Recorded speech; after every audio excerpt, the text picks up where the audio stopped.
The problem is that neurons that fire together wire together. That is a phrase many of us, I'm sure, have heard before. What that means is that every time in your brain, literally the neural substrates of your brain, every time they fire in a certain pattern, we'll say, the likelihood of that pattern firing again is higher.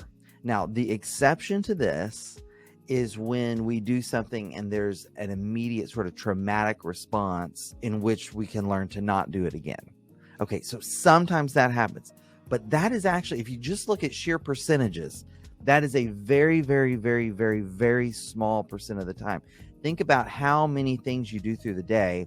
Think about how few of those have that sort of overwhelming, traumatic, fear-based response comes to it. My daughter, every month I probably show you guys updated pictures of my daughter. So she turned 2 in September, and a couple of days ago I was making her some macaroni and cheese because she asked for macaroni and cheese. And while I had my back turned to the stove, that little toot, too smart for her own good, quietly snuck into the kitchen with a chair and stood up, and she got her first burn on the stove. Thankfully, it was not bad at all. Not bad at all. Thank God. But it scared her. And guess what? She hadn't been around the stove much.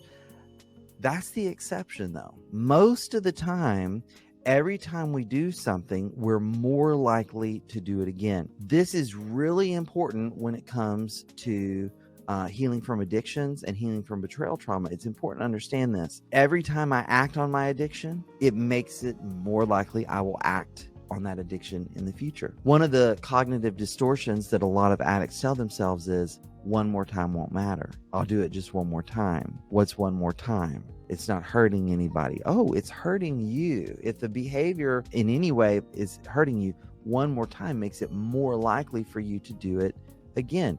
There's no such thing as stuck. We're always becoming more of something or less of something. There's a parallel reality when it comes to trauma and betrayal trauma included.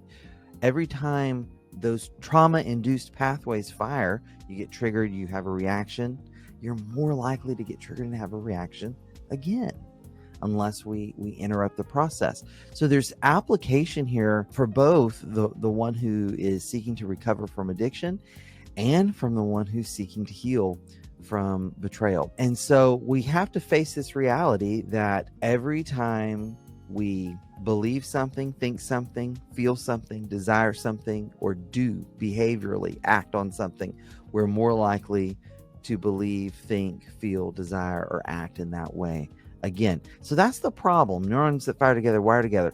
What is the solution?